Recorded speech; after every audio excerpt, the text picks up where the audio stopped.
우리는 지금 사도행전 27장에 있는 바울 일행이 로마로 가는 그 과정에서 유라굴로라는 태풍을 만난 그 장면을 살펴보고 있습니다. 우리가 지난주에 백부장이라는 그 존재를 통하여서 그리스도인 된 자가 백부장과 같은 태도와 믿음으로 살면 안 된다고 나누었죠. 우리에게 있어서 가장 중요한 부분은 어떤 일을 시작하고 나서 하나님께 맡기는 것도 중요하겠지만 시작하기 전에 하나님을 주인으로 고백하고 인정하고 하나님께 먼저 맡기고 묻고 시작해야 된다고 지난주에 나눴습니다. 오늘은 그 백부장과는 또 오히려 대조되게 바울이라는 하나님의 사람에 대해서 똑같은 환경을 만났을 때 바울은 어떻게 하는지, 바울이라는 사람은, 하나님의 사람은 어떻게 반응을 하는지를 통해서 하나님께서 우리에게 주신 그 지혜들을 나누고자 합니다. 인생에는 많은 일들이 예기치 못한 상태로 닥치게 됩니다. 그래서 야고보는 야고보서에서 뭐라고 말합니까? 너희가 여러 가지 환난을 당하나라고 말합니다.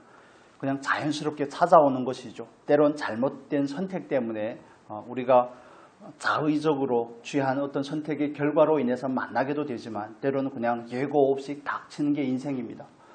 제가 아는 목사님께서 어제 오전에 문자가 왔습니다. 카톡이 와서 봤는데 남편분이 갑작스레 돌아가셨다고. 50대 중반밖에 안 됐습니다. 50대 중반밖에 안 되셨는데 하나님께서 불러 가신 것이죠. 그래도 그나마 다행인 것은 하나님을 교회를 안 출석을 못 하시다가 그래도 하나님을 고백하고 영접하고 다시 갔다는 것 때문에 그나마 위안을 얻을 수 있지만 50대 중반에 간다. 120세 시대, 100세 시대 하는데 세상적인 기준으로는 전혀 상상할 수 없는 일들이죠. 장례식장에 갔는데 너무 대조가 되는 겁니다. 그분은 사무실에 계셨는데, 한국병원 사무실에 계셨는데 그 위에 2호실에 계신 어느 할머니도 돌아가셨는데 그분은 98세, 그 밑에 분은 56세. 너무 대조가 되지 않습니까?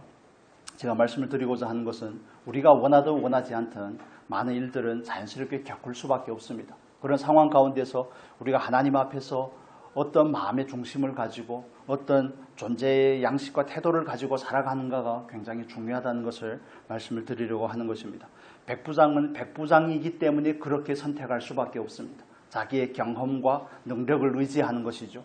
그러나 바울은 하나님의 사람이기 때문에 똑같은 상황 안에서 바울은 어떻게 반응하는지를 통해서 저와 여러분이 살아가는 이 삶에서 우리도 예기치 않는 이런 광풍을 만날 때마다 우리는 어떻게 반응하며 어떤 태도와 어떤 마음의 자세를 취하고 살아가야 될지에 대한 지혜들을 살펴보고자 합니다. 우리 25절의 말씀을 한번 볼까요? 25절에 보면 바울이 이렇게 고백합니다.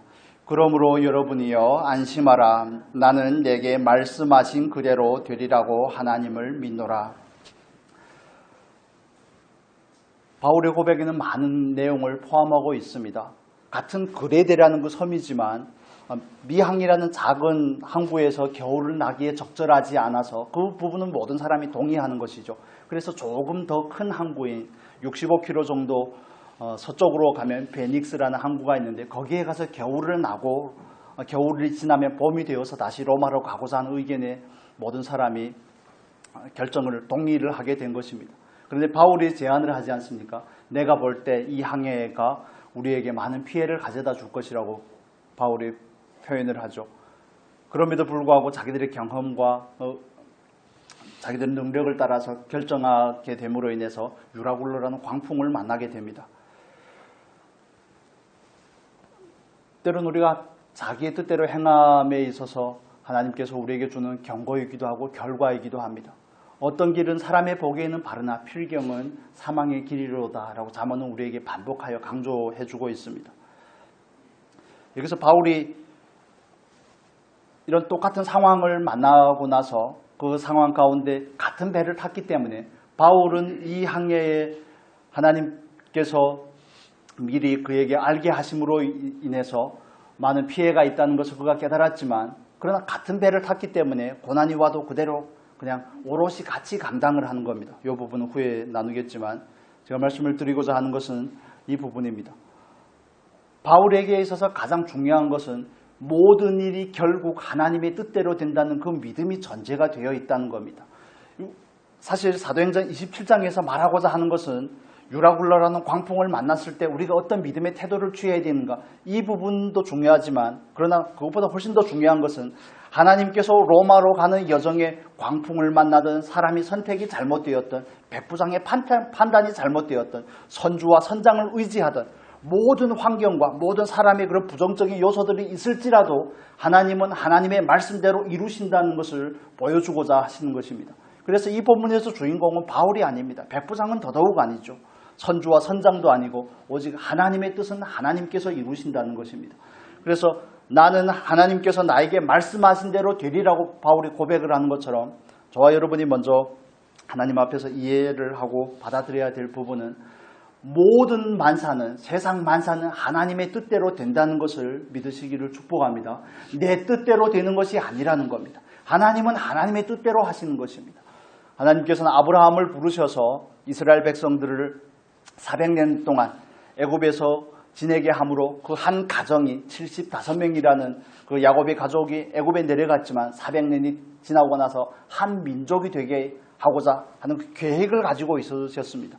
그래서 아브라함에게 그 계획을 말씀하시고 그 계획대로 추진을 하신 것이죠. 요셉을 먼저 애굽에 보내고 애굽에서 그가 고난을 통하여서 총리가 되게 하시고, 그리고 하나님께서는 애굽에 있는 야곱의 후손들, 아브라함의 후손들을 다시 가나안 땅으로 인도해오고자 하는 그 크신 계획 안에서 모든 일들이 진행이 되는 것이 아니겠습니까? 그렇다면 그 계획을 가지셨다면 하나님은 그 일을 반드시 이루신다는 겁니다. 세상 만사는 하나님의 뜻대로 되는 것이지 저와 여러분의 계획대로 되는 것이 아닙니다. 사람의 마음으로 자기의 길을 계획할지라도 뭐라고요?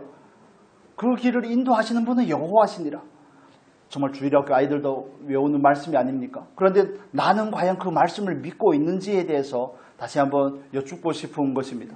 여러분은 과연 이 모든 일이 하나님의 계획 안에서 하나님의 뜻대로 이루어진다는 사실을 믿으십니까? 하나님께서 절대적인 주권자가 된다는 것을 믿으십니까? 에베소서 1장 11절의 말씀을 따르면 모든 일을 자기의 기쁘신 뜻대로 행하시는 이라고 하나님을 묘사하고 있습니다. 하나님은 그 누구에게도 방해를 받지 않으시는 분입니다. 아브라함의 후손들을, 이스라엘 백성들을 애굽에서 건져내기로 작정을 하셨으면 그 일을 반드시 이루시더라는 겁니다. 바로의 완고함이, 모세의 연약함이 그 일을 방해할 수가 없는 겁니다. 그래서 신앙생활을 하면서 우리가 가장 먼저 정리해야 되고 궁극적으로 정리해야 될 부분은 이 부분인 것입니다. 나는 과연 하나님의 뜻대로 모든 세상 만사가 이루어진다는 것을 믿는가? 이 질문에 대한 바른 답을 가질 수 있기를 축복합니다. 이건 신앙에 있어서 전부라고 묘사할 수 있습니다. 모든 것은 하나님의 뜻대로 되어지는 것입니다. 내 뜻대로 되는 것이 아니라는 것입니다. 그래서 그 주권을 하나님께 이양하는 것, 그 삶의 주권자가 하나님이라는 사실을 고백하는 데서부터 모든 삶이 시작이 됩니다. 물론 그 과정 안에는 백부장과 같은 다른 잘못된 선택들이 있을 수 있습니다. 그럼에도 불구하고 백부장의 잘못된 선택이 있음에도 불구하고 하나님께서는 이 사람들이 바울을 로마에 반드시 보내야 되겠다는 그 일을 이루시는 것을 우리가 알 수 있습니다. 물론 과정이 좀 험난하고 복잡할 수는 있지만 그러나 로마에 가리라고 말씀하셨던 그 하나님의 말씀은 반드시 이루시는 것을 우리가 확인을 하게 됩니다. 23장 11절 한번 보겠습니다. 23장 11절 우리 여러 번 읽었던 말씀인데 같이 읽겠습니다. 그날 밤에 주께서 바울의 담대하라, 내가 예루살렘에서 나의 일을 증언한 것 같이 로마에서도 증언하여 하리라 하시니라. 하나님께서는 바울로 하여금 예루살렘에서 증언한 것과 같이 로마에서도 증언하여야 되리라고 말씀을 하셨습니다. 그리고 그들이 27장에 오면 백부장의 잘못된 선택이라든지 미항에서 겨울을 보내기에 적절하지 않아서 베닉스로 가는 그런 어긋난 결정들이 있음에도 불구하고 바울 일행은 천신만고 끝에 어떻게 되는 겁니까? 로마에 가게 되는 겁니다. 로마에 가게 되는 것이 누구의 뜻이기 때문에 그렇습니까? 하나님의 뜻이기 때문에 그렇습니다. 함락하여 선을 이루시는 그 하나님, 저와 여러분이 하나님 앞에서 얼마나 바르게 선택하고 얼마나 완벽하게 살아야 된다는 것을 말씀을 드리는 게 아닙니다. 그것보다 더 중요한 것은 우리 안에 있는 그 중심의 고백을 가져야 된다는 것을 말씀을 드리는 겁니다. 모든 일은 하나님의 뜻대로 되는 겁니다. 부자가 그 해에 소출이 많으니 창고를 더 늘리고 그 소출을 저장하고 이제는 흥청망청은 아니지만 자기의 유익과 쾌락을 위해서 이제는 넉넉하게 살 수 있겠다고 생각할 때 뭐라고 말합니까? 누가복음에서는 어리석은 자여 내가 오늘 밤 너의 영혼을 거둬가면 너에게 그게 무슨 의미가 있겠느냐고 말씀을 하는 겁니다. 정말 100년도 살지 못하는 인간이 1000년의 계획을 가지고 산다고 그러지 않습니까? 우리는 하나님 앞에서 겸손할 필요가 있습니다. 어떤 사람을 만나서 어떤 대학교를 졸업을 하고 어떤 사람을 만나고 어떤 직장을 취하고 어떻게 적금을 하고 어떻게 노후를 보내고 이런 모든 것들을 하지 말라는 것이 아니라 계획은 나에게 있지만 일의 성취가 하나님께 있다는 것을 믿어야 되는 겁니다. 그게 먼지로 지음을 받은 저와 여러분과 같은 이 미약한 인생이 하나님 앞에서 가져야 될 태도인 것입니다. 나는 하나님께서 말씀하신 대로 되리라고 믿노라. 광풍이 있지만 유라굴로를 만났지만 사람의 잘못된 선택이 있지만 그러나 인생의 결국은 하나님의 뜻대로 되더라는 것입니다. 그래서 우리는 왜 그 말을 고백은 하지만 입술에 달린 고백은 있는 것 같은데 삶에서는 인정하지 않을까요? 삶에서 그것을 인정을 한다면 우리의 삶에는 궁극적인 태도의 전환이 있을 것입니다. 지난주에 나누었던 것처럼 어떤 일을 시작하기 전에 하나님의 뜻이 무엇인가를 물어야 되겠죠. 묻겠죠, 먼저. 모든 것이 하나님의 뜻대로 되는 것이기 때문에 때로 하나님의 허용하심이 있습니다. 그렇지만 우리가 정말 삶에서 모든 것이 하나님의 뜻대로 된다는 것, 하나님의 계획하신 대로 하나님은 반드시 이루신다는 사실을 믿으면 우리의 관심은 어디에 있어야 될까요? 내가 하는 일이 하나님의 뜻에 부합한 것인지에 대한 거기에 우리의 모든 관심이 있어야 되는 것입니다. 그래서 어떤 일을 하고자 할 때, 시작하고자 할 때 우리가 먼저 가져야 될 질문은 과연 이 일은 내가 하고자 하는 이 선택은 하나님의 뜻에 맞는 것입니까? 라는 질문을 가질 수밖에 없는 것이죠. 그래서 우리가 먼저 묻지 못하는 것은 하나님의 주권에 대해서 온전하게 인정하지 못하기 때문에 그렇습니다. 100%라는 얘기가 아닙니다. 중심에 있어서 그런 중심을 가지지 못했기 때문에 전혀 묻지 않는 겁니다. 다 진행을 하고 나고 책임지라고는 하지만 하나님 앞에 그것도 마지 못해. 마치 제자들이 예수님과 함께 갈릴리 호수를 지나갈 때 예수님은 뱃머리에서 주무시고 계십니다.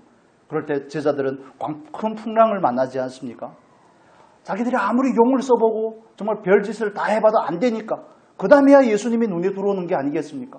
주무시고 계시는 예수님을 그때에 가서야 예수님을 깨우는 것이죠. 저와 여러분의 삶을 살아갈 때 많은 태도들이 그럴 때가 많더라는 것입니다. 왜 묻고 행하지 않습니까? 그분을 삶의 주권자로 인정하지 않기 때문에 그렇습니다. 죄송한 이야기지만 저도 그렇고 여러분의 일상에서도 반복되는 그런 일들이 일어나는 경우가 가장 근원적인 문제에 대한 바른 답을 가지지 못하고 있어서 그렇습니다. 하나님을 주권자로 내 마음의 진정으로 동의하지 않기 때문에 그렇습니다. 그래서 결혼도 자기 마음대로 하고, 왜 결혼 얘기가 나왔는지는 잘 모르겠지만 직업도 자기 마음대로 선택하고 남편도 아내도 자기 보기에 좋은 대로 결정을 하고 결혼을 할 때는 자기가 좋아서 결혼을 하고 나서 결혼이 뜻대로 되어 있지 않으면 뭐라고 그럽니까? 하나님 왜 책임을 안 지시냐고. 내 뼈 중에 뼈요 살 중에 살이라고 할 때는 언제고 자기 마음에 들지 않으면 하나님이 주신 그 여자가 그게 교만한 인생이 가지는 태도인 것입니다. 물론 잘못 선택을 할 수 있습니다. 삶의 많은 부분이 꼬여 있을 수 있죠. 그렇지만 우리가 하나님 앞에서 인정해야 될 태도에 대한 문제를 말씀을 드리는 겁니다. 저와 여러분은 하나님을 위해서 지음을 받았습니다. 저와 여러분은 하나님의 뜻을 위해서 지음을 받고 부름을 받은 존재라는 사실에 대해서 우리가 먼저 겸허하게 고백을 해야 되는 것입니다. 모든 것은 하나님의 뜻대로 되는 것이 가장 좋은 것인 줄로 믿습니다. 저와 여러분의 뜻 가운데 하나님의 뜻이 우리가 실패하는 것이라면, 실패를 통해 하나님을 얻는 것이라면 실패하는 것이 유익이 되는 것입니다.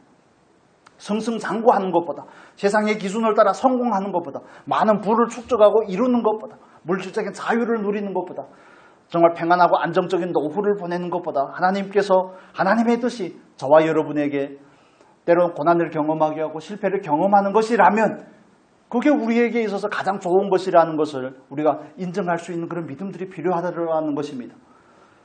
정말 하나님을 삶의 주권자로 믿으신다면 하나님께서 저와 여러분에게 주신 오늘에 대해서 감사로 받으실 수 있기를 예수님의 이름으로 축복합니다.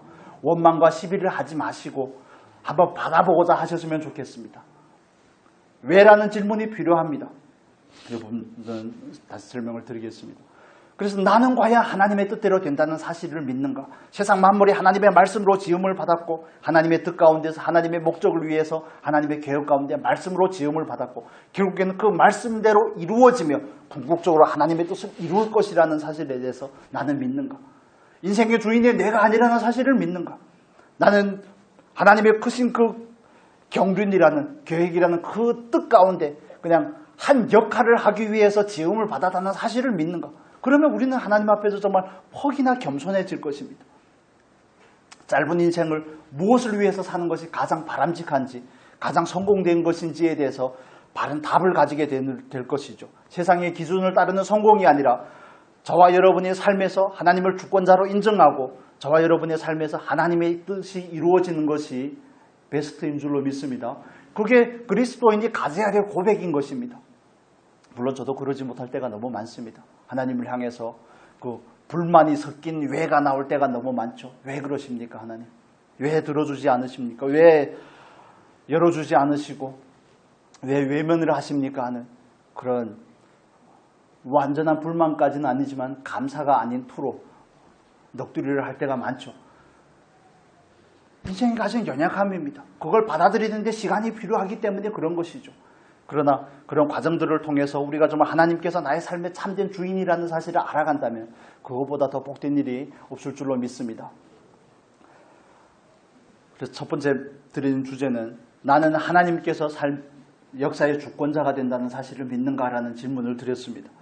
정말 모든 것이 하나님의 뜻 가운데서 하나님의 계획대로 이루어진다는 사실을 믿으시는 저와 여러분이 될 수 있기를 축복합니다. 우리 말씀을 좀 한두 구절 찾아보도록 하겠습니다. 이사야서의 말씀을 보겠습니다. 이사야서, 구약 성경 이사야서 46장 보겠습니다. 이사야서 46장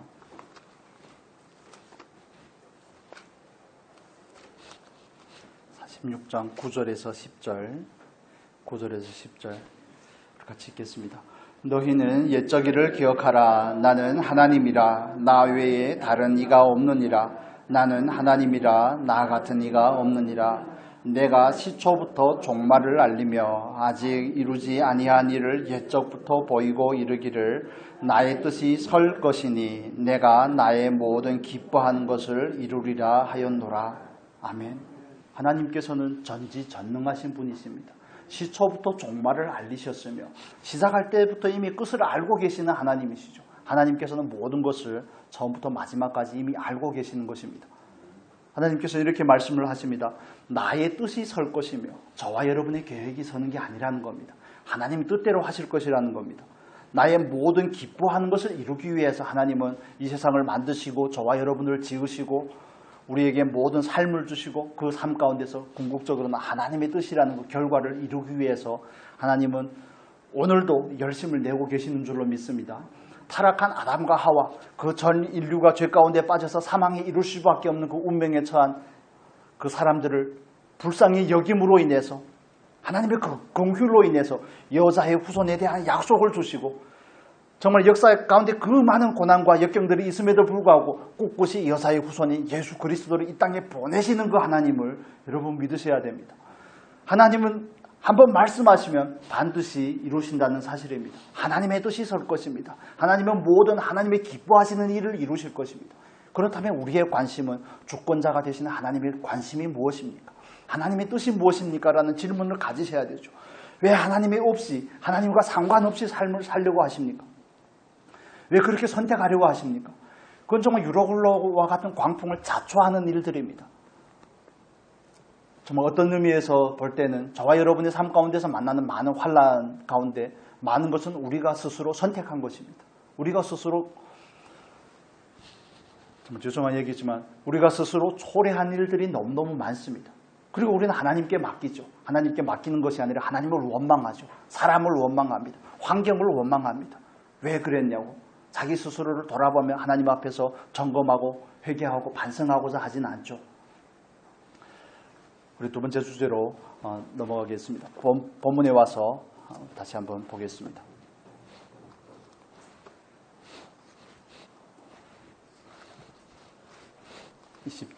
27장에 와서 23절,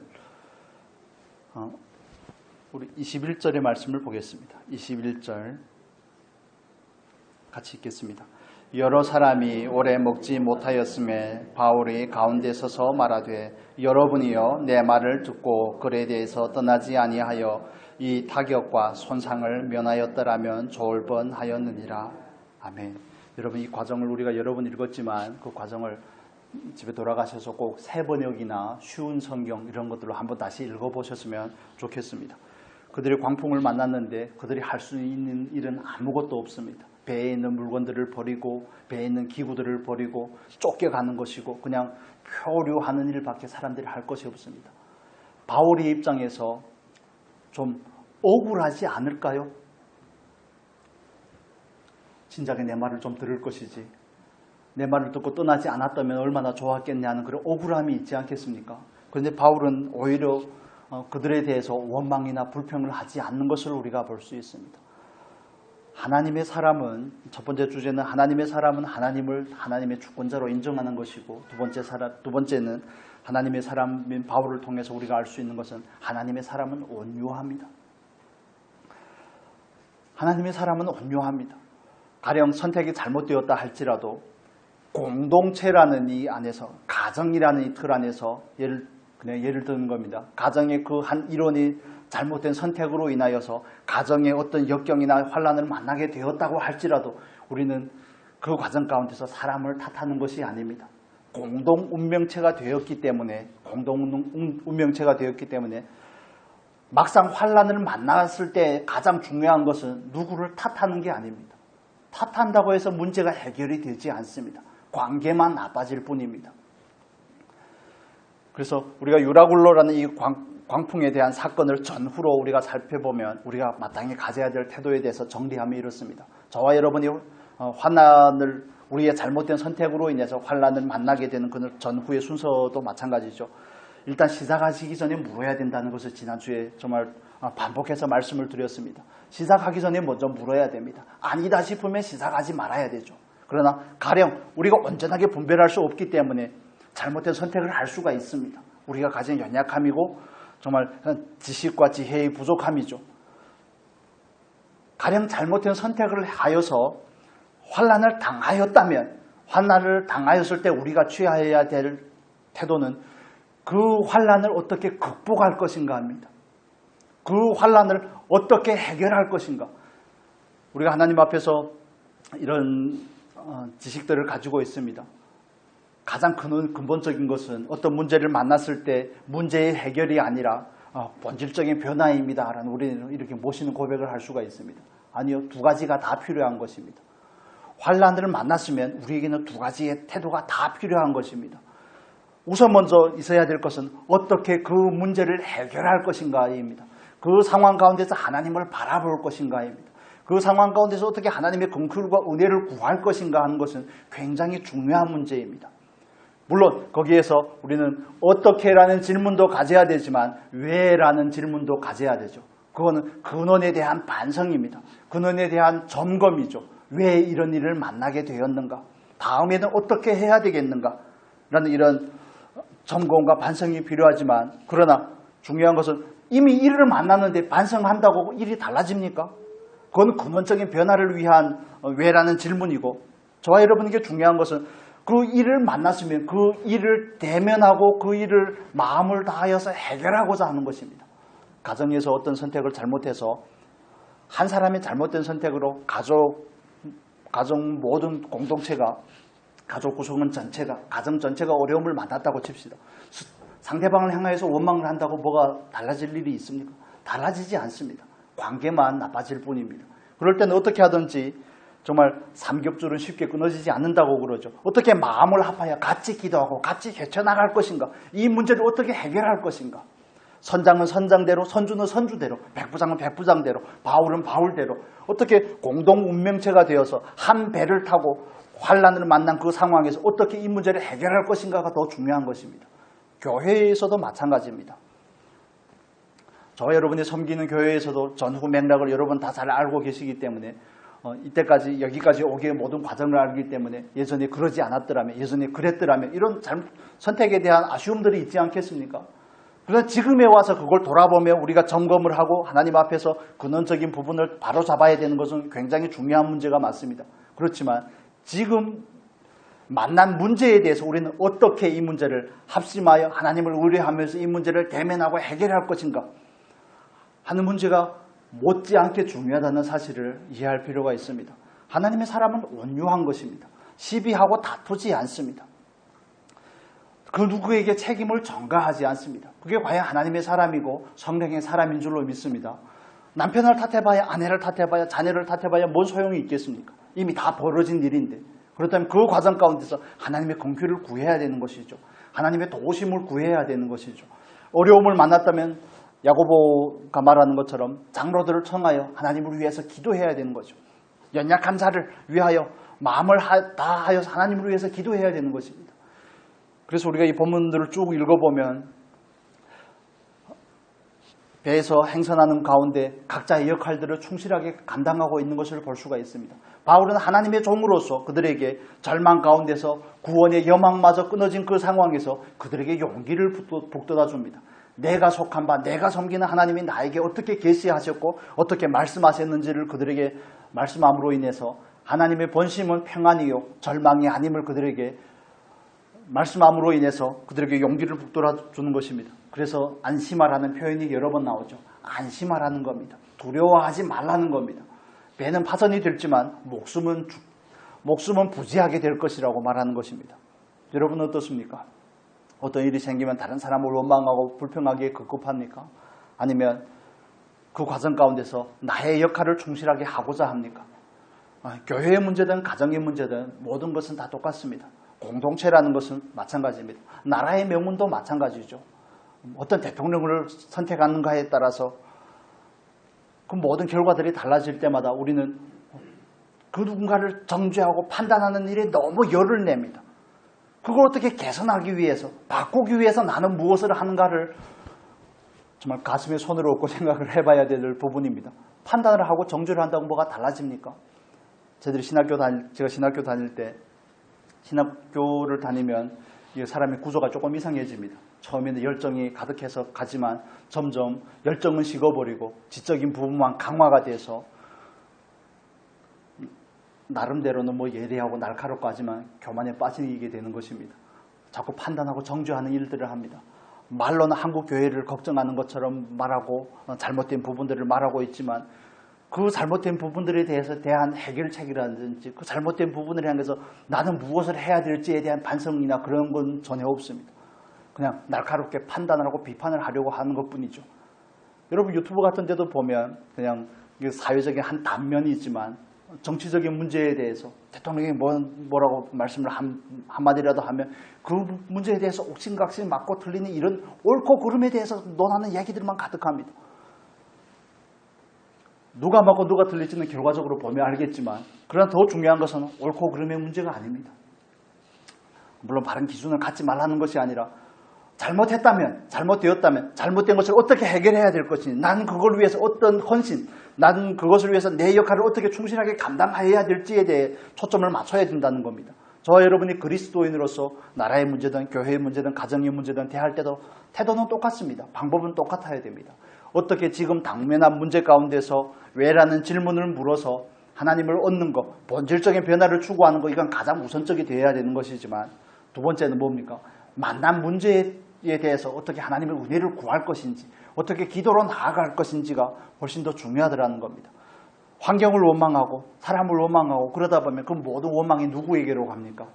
하나님에게로 가는 것입니다. 이스라엘 백성들이 광야에서 모세를 원망하고 물이 없어서 원망하고 먹을 것이 없어서 원망하고 고기를 먹지 못해서 불평하고 하는 것 같지만 그러나 그들의 원망의 종착지에는 하나님이 계시는 것입니다. 그들은 모세를 원망한 게 아닙니다. 광야라는 그 환경을 탓한 게 아닙니다. 하나님을 원망한 것이죠. 원망해봐야 아무것도 달라지지 않습니다. 나라가 걱정이 된다면, 교회가 걱정이 된다면, 공동체가 걱정이 된다면, 가정이 걱정이 된다면 우리는 그 자리에서 원망과 시비를 버리고 하나님 앞에서 우리가 해야 될 역할, 그렇다면 저와 여러분이 해야 될 역할은 뭡니까? 하나님의 은혜를 구하는 것이죠. 하나님의 은혜를 구하는 것입니다. 죄업 열매를 먹기 위해도 정말 먹을 수 없는 그 터지에 빠졌을 때 탕자가 생각한 것은 뭡니까? 하나님을 생각하는 겁니다. 아버지의 집을 생각하는 것이죠. 저와 여러분도 마찬가지입니다. 그래서 우리가 감당해야 될 역할에 초점을 맞춰주셨으면 좋겠습니다. 다른 사람에게 자꾸 원망하고 책임을 전가하고 하는 이런 일들은 육신의 일입니다. 육신의 일입니다. 그렇다고 해서 그 누군가의 잘못된 선택에 대한 책임을 묻지 말자는 것 또한 아닙니다. 교회 안에서 모든 것이 은혜로 모든 것이 은혜고 하나님의 공의가 없어서는 안 됩니다. 그렇지만 어려운 일을 만났을 땐 우리가 먼저 바라봐야 될 것은 한마음 한뜻이 되어 하나님의 은혜를 구하는 것입니다. 그리고 정말 결론적으로는 근본적인 반성도 있으면 더 좋겠죠. 왜라는 질문은 가지면 좋겠죠. 그러니까 탕자의 이야기가 우리에게 말씀해 주고 있는 겁니다. 탕자가 집을 나가기 전에 하나님의 뜻이 무엇인지 물었더라면 나가지 않을 확률이 높아지지 않겠습니까? 집을 나갔는데 처참하게 실패를 했습니다. 처참하게 실패를 했다면 그때 그가 해야 될 것은 뭡니까? 어떻게 나의 이 빈곤한 처지를 극복할 것인가? 해결할 것인가? 그래서 그가 선택한 대안은 뭡니까? 아버지의 집으로 돌아가는 것입니다. 참 잘했습니다. 참 잘했습니다. 그런데 집에 돌아가고 나서 나는 왜 집을 나갔는가에 대한 반성이 없으면 그는 이 차의 가출이 이미 예정이 되어 있는 겁니다. 또 나갈 겁니다. 아버지의 유산이 아니라 이제는 형의 목까지 달라고 해가지고 나갈 확률이 높아지는 것입니다.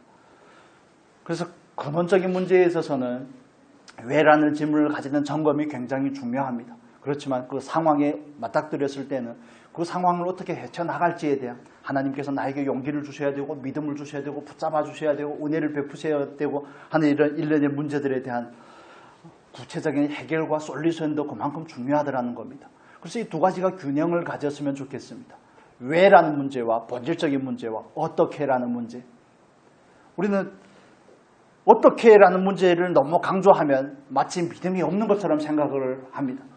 자꾸 문제 해결에만 초점을 맞춘다고 생각하는데 문제를 만났으면 문제를 해결하는 게 중요합니다. 그만큼.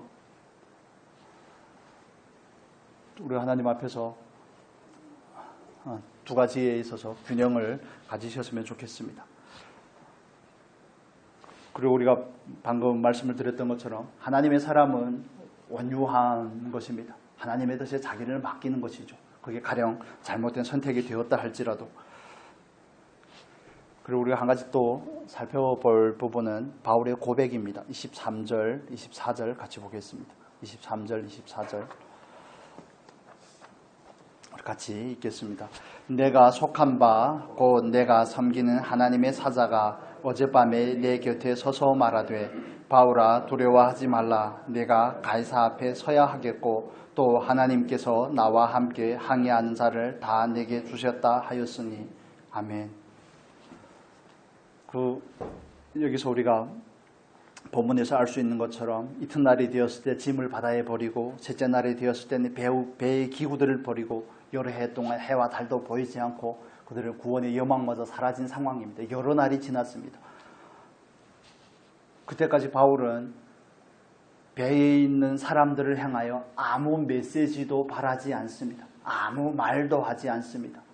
그가 말할 때는 언제 말하는 겁니까?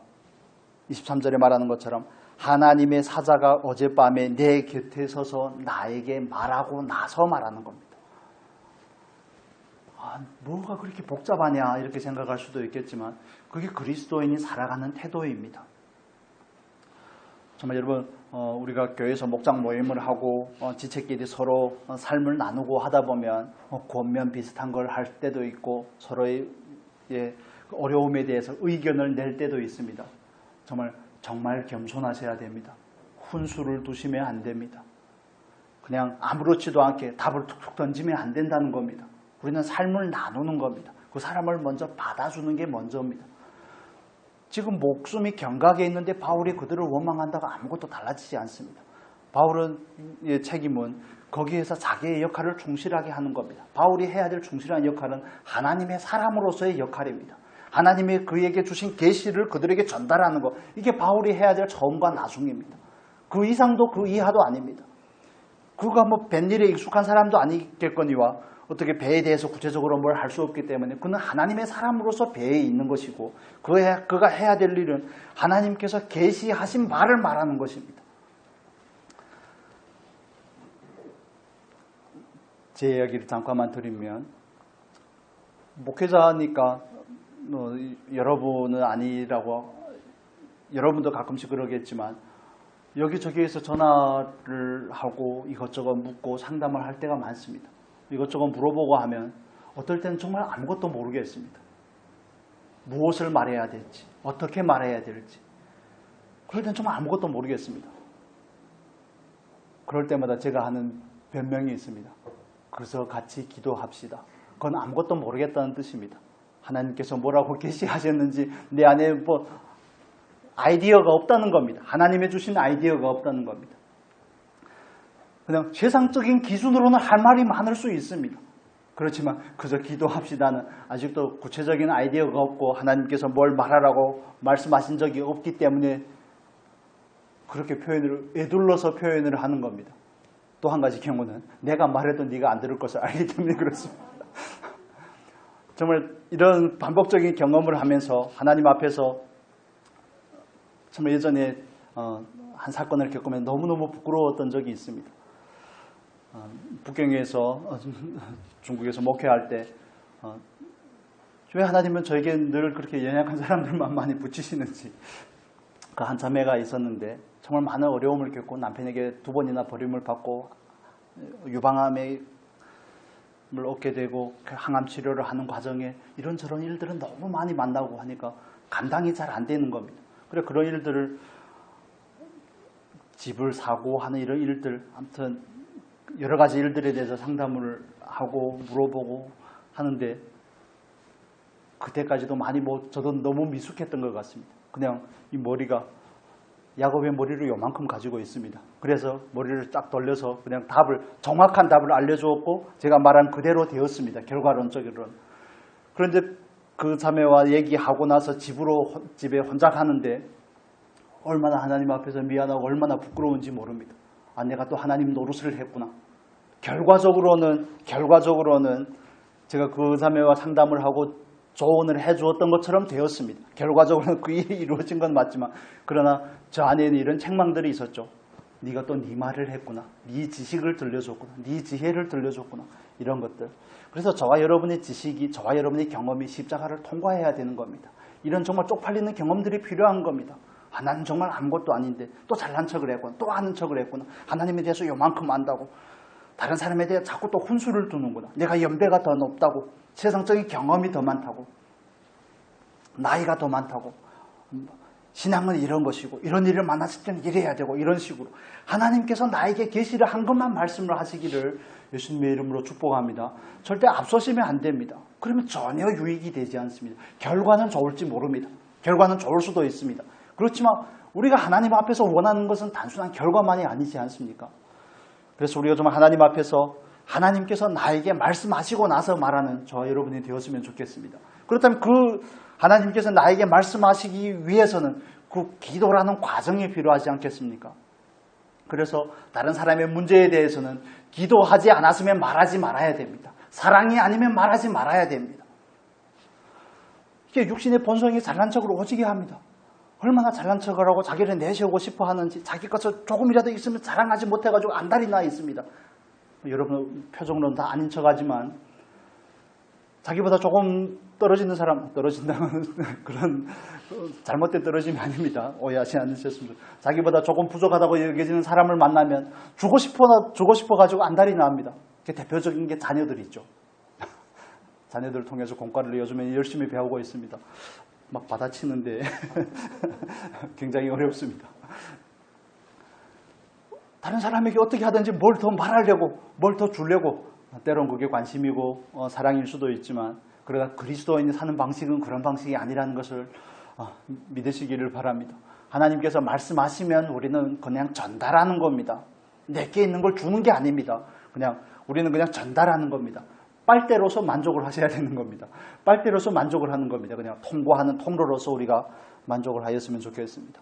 너무 피부에 와서 안 닿을 수도 있습니다. 전혀 그렇게 삶의 패턴을 가져본 적이 없으면 이런 이야기들은 너무 기상천외한 이야기, 뜬구름은 잡는 이야기처럼 여겨질지도 모르지만 자녀를 훈육함에 있어서 모든 부분에 있어서 원칙은 똑같습니다. 하나님께서 자녀의 문제를 가지고 내가 하나님 앞에 나가서 고민하고 묵상하고 기도하고 하나님께 간구하고 나서 하나님께서 나에게 말씀하시면 하나님께서 말씀하라고 한 그 때에 말하는 겁니다. 왜 첫날에 말하지 않았을까요, 바울이? 둘째 날, 셋째 날, 여러 날이 지나고 구원의 여망이 없어질 때에 바울이 비로소 말할까요? 어제 저녁에 메시지가 왔으니까 오늘 말하는 거 아니겠습니까? 하나님의 때에 하나님께서 원하는 말을 하는 게 저와 여러분에게서는 가장 중요한 부분입니다. 이걸 위해서는 부단한 연습이 필요합니다. 부단한 훈련이 필요합니다. 날마다 정말 십자가를 통과하는 그런 아픔들이 필요한 것입니다. 정말 잘못된 권면을 통해서 정말 죽음에게 들어가고 싶은 그런 비참한 쪽팔림을 경험할 필요가 있습니다. 그래야지 조금이나마 새겨집니다. 우리에게. 다시는 그러지 말아야 되겠구나. 다시는 그러지 말아야 되겠구나. 그러지 않으면 또 하늘 높은 줄은 모르고 그럴 수가 있습니다. 말씀을 정리하겠습니다. 다음 주까지 아마 나눠야 될 것 같은데, 여러분, 우리는 모든 인생이 하나님의 말씀하신 대로 되리라고 믿으시기를 축복합니다. 믿었으면 좋겠습니다. 저와 여러분이 하나님의 절대적인 주권자가 된다는 사실, 하나님은 하나님의 마음대로 한다는 것, 독재자는 아닙니다. 하나님은 하나님의 마음대로 한다는 사실, 그리고 저와 여러분은 그 하나님의 마음대로 하는 그 크신 경륜과 계획 안에 일부분을 차지하고 있다는 사실, 내 성취인 내 목적에 너무 관심을 가지는 것이 아니라 내 인생에서 어떻게 하나님의 목적이 이루어질 것인가에 관심을 가지시기를 바랍니다. 그리고 주의 종은 다투지 않습니다. 환경과 다투지 않고 사람과 다투지 않습니다. 늘 하나님께서는 하나님의 뜻을 따라서 함대가 선으로 이루실 것을 믿습니다. 그리고 세 번째 마지막으로 나누던 부분이죠. 하나님께서 말씀하시면 말씀하셔도 됩니다. 그래도 늦지 않습니다. 그 사실을 믿으시기를 축복합니다. 그렇게 할 때만이 비로소 권위가 생깁니다. 그렇지 않으면 그냥 그 말에는 아무 권위가 없습니다. 예수님께서 오셨을 때 서기관들이나 율법 교사들의 가르침과 똑같은 겁니다. 그러나 예수님의 가르침은 다른 것이죠. 그들이 듣고 나서 뭐라고 말합니까? 새 교훈이로다. 말씀의 내용이 다른 것뿐만이 아닙니다. 그 말씀에 권위가 있는 것이죠. 하나님의 때에 하나님의 인도하심을 따라 말할 수 있는, 계시를 따라 말할 수 있는 통로가 되는 저와 여러분이 되었으면 좋겠습니다.